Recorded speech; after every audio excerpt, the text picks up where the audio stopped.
여러분,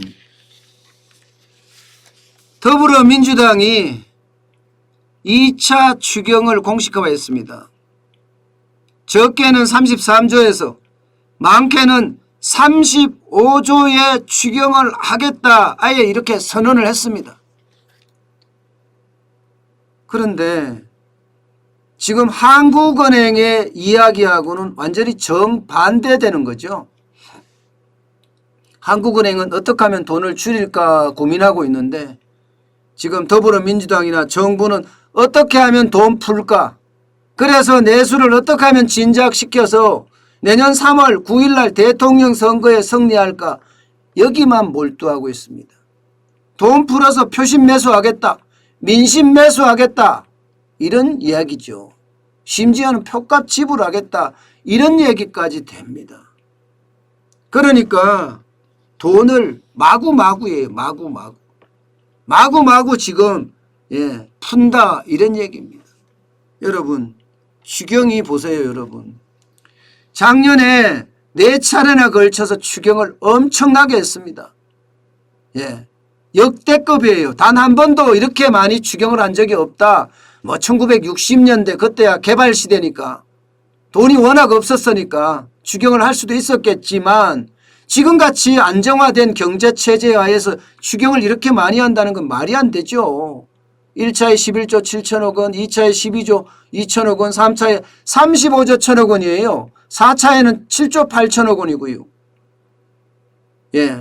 이게 무려 따지면 여러분 60조가 넘는 규모입니다. 60조가 넘는 규모. 근데 올해도 14조 9천억 원 했거든요. 그런데 2차는 지금 35조까지 간다고요. 35조. 진짜 대한민국 망하라고 저는 고사 지낸다, 이런 생각밖에 안 들어요. 돈 공짜 준 도는 거 다 좋아합니다. 어느 누구도 싫어하지 않습니다. 그런데 나라 경제를 이렇게까지 망가뜨린다는 자체가 솔직히 대한민국의 한 사람으로서 진짜 쪽팔리고 또 쪽팔립니다. 말이 35조 추경이지 역대 최대 추경을 지금 하려고 합니다. 작년에 3차 추경 때 35조 1천억 원이었나요? 아마 이거를 능가할 수도 있겠죠. 아마 능가하게는 안 할 거예요. 왜냐하면 작년에 워낙 문제가 있었고 또 추경에 대한 이야기가 지금 엄청나게 많기 때문에 쉽게 하지는 않겠지만 어쨌든 35조까지 뿌려서 돈 잔치를 또 벌이겠다, 이런 얘기입니다. 아마 추석 전에 뿌린다고 합니다. 8월에 뿌린다고 해요. 그러면 뭐를 그렇게 뿌릴 거냐? 뿌릴 게 너무 많아요. 뿌릴 게. 저는 이것을 보고 있으면 이 사람들이 제정신인가, 이런 생각이 들어요. 제정신인가. 얼마나 권력에 미쳐 있으면 이렇게까지 할까, 이런 생각 말입니다. 보세요. 내수 3종 패키지 추경이라고 해서요. 전국민 캐시백, 신용카드 캐시백으로 돌려주겠다, 뭐 이렇게 이야기합니다. 이게 2분기보다가 3분기에 신용카드를 더 많이 쓰면 더 많이 쓴 금액의 10%를 캐시백으로 돌려주겠다는 거예요. 최대 30만 원까지 돌려주겠다, 뭐 50만 원까지 돌려주겠다. 어쨌든 이거 또 돈 푸는 거예요. 1조 이상이 들어갈 거로 예상됩니다. 1조 이상이. 여기다가 문재인 대통령이 이야기했던 국민위로금 있죠. 국민위로금이 뭐 소득하위 70에서 90%라고 이야기하는데 글쎄요. 대통령이 이야기한 거라서 이게 소득하위 90%로 간다면 대통령의 이야기가 거짓말이 되잖아요. 아마 이거 결국은 전국민 재난지원금으로 가지 않을까. 아니면 이게 대통령을 무시한 게 되거든요. 대통령을 무시한 게. 문재인 대통령은 전국민 위로금 준다고 했잖아요. 지 돈도 아닌데 말입니다. 자기 돈도 아닌데 전국민 위로금 주겠다 했어요. 그러니 이것도 또 뿌리겠다는 거고, 여기에 세 번째 보세요. 지역화폐 5조 원 추가 발행하겠다. 지금 지역화폐가 9조 원 이상 발행이 된 상태예요. 지방정부의 부채가 33조 원을 넘는 상태입니다. 이런 상태에서 지역화폐를 또 5조 원 추가 발행하겠다. 이 말은 여러분 뻔히 속보이는 거잖아요. 뻔히 속보이는 거예요. 내년 6월 1일에 지방선거 대비해서 돈 뿌리겠다, 이런 얘기 아니겠습니까? 오로지 이들은요 권력의 화신이라고 이야기할 수밖에 없는 것 같아요.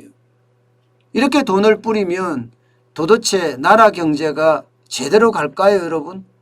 안 그래도 지금 인플레이션 우려가 엄청나게 큰 상태입니다.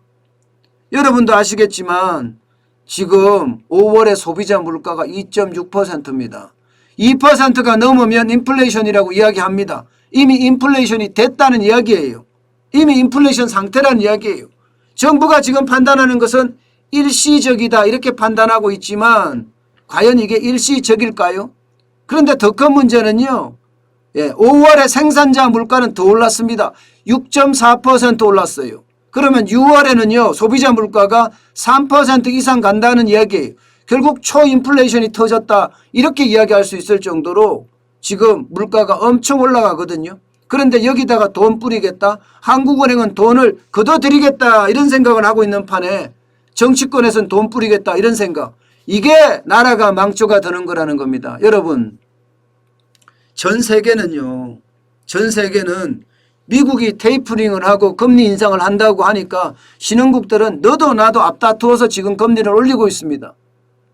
물론 돈이 빠져나갈까 봐 두려워해서, 외국인의 자금들이 빠져나갈까 봐 두려워해서 선제적으로 금리를 올리는 거죠. 우리도 마찬가지거든요. 금리 올립니다. 금리 계속 올릴 거예요. 한 번이 아니라 두 번, 세 번 올릴 겁니다. 그런데도 불구하고 정부는 돈 풀겠다. 도대체 어느 나라 국민인지 모르겠어요.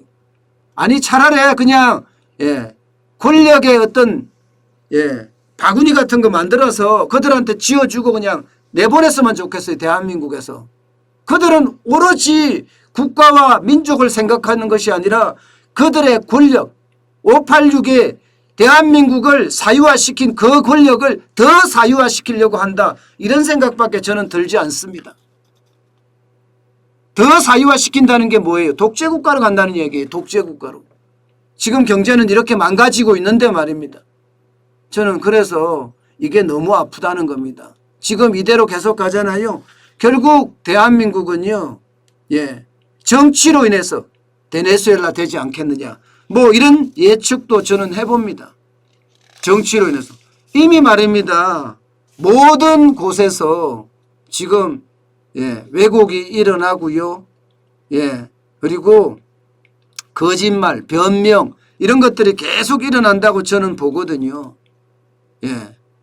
그러면 이미 그리스는 넘어섰다고 봅니다. 그리스가 그랬잖아요. 그리스는 국가 회계까지 조작해가면서 돈을 뿌렸잖아요. 1980년대부터. 그래서 그리스가 못난이 그리스가 돼버렸는 거 아니에요. 근데 최근에 들어서는 이게 그리스도 좀 달라지는 분위기죠. 그러면 그동안의 고통 20년 30년 동안의 그리스 국민들의 고통은 얼마나 컸을까요? 지금 아르헨티나도 마찬가지예요. 아르헨티나도. 그러다가 결국은 베네수엘라 된다는 이야기예요. 베네수엘라란 이야기는 대한민국 플러스 베네수엘라란 뜻입니다. 그만큼 빠르게 진군해 가고 있습니다. 급행열차를 탔다고 이야기하잖아요. 여러분 제발이지. 대한민국 다 와야 되잖아요. 대한민국은 절대 꺼지지 않는 불입니다. 바로 그런 대한민국의 절대 꺼지지 않는 불이 오늘의 경제적 부를 누리고 있거든요. 제발 그 경제적 부를 짓밟지 말았으면 좋겠습니다. 지금 문재인 정부는 그 경제적 부를 짓밟고 있습니다.